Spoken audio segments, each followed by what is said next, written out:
est dans ce téléphérique qui nous amène vers le pic du Midi. On a cette montagne incroyable devant nous, on se sent tout petit. Moi, la première chose que je fais quand je sors du téléphérique, c'est que je vais directement dehors sur les terrasses et je m'imprègne du lieu. Il y a un panorama qui est fantastique, la position que le pic du Midi a un petit peu avancé comme un belvédère par rapport au reste de la chaîne des Pyrénées. Ce contraste entre d'un côté les montagnes fantastiques et derrière le plat, un petit peu le calme de la vallée, il est exceptionnel.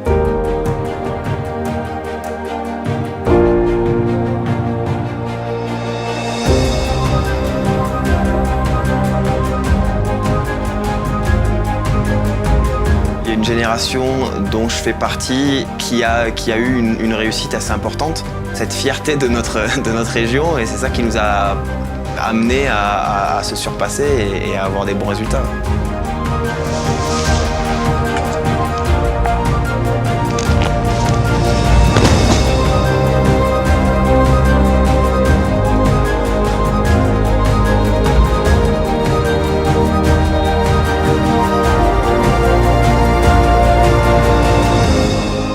Le mieux à faire quand on monte au pic du Midi, c'est évidemment la journée, mais si on a l'occasion, c'est d'y passer la nuit. Certaines personnes appellent le pic du Midi le vaisseau des étoiles. On ne peut pas faire autrement que d'être complètement fasciné, ébloui.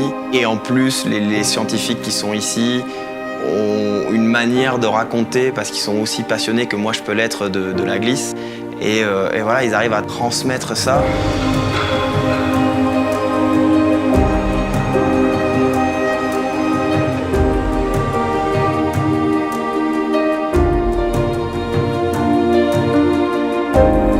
Ce qui me fascine par rapport à la montagne, c'est qu'elle est différente tous les jours. On peut monter 365 jours dans l'année, on n'aura jamais les mêmes conditions, on n'aura jamais les mêmes couleurs, on n'aura jamais les mêmes sensations.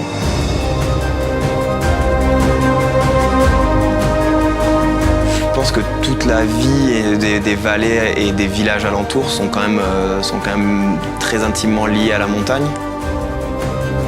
Il y a pas mal d'agriculteurs dans tous ces petits villages, mais ce qui est assez rigolo, c'est que c'est souvent l'agriculture est une passion qu'ils font en dehors d'un autre métier. Certains sont moniteurs de ski l'hiver et l'été, ils redescendent dans la vallée pour faire du miel, pour faire du fromage, pour faire des jambons. Et tous les petits villages de Campan jusqu'à Bagnères, Barèges, tout ça, c'est toute une activité qui font partie intégrante de la culture d'ici.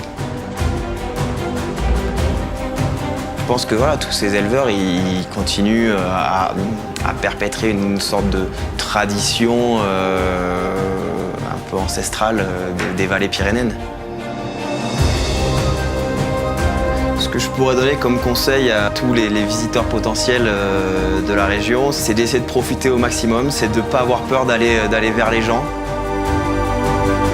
Voilà, de venir avec un regard d'enfant et d'être émerveillé parce que c'est fantastique.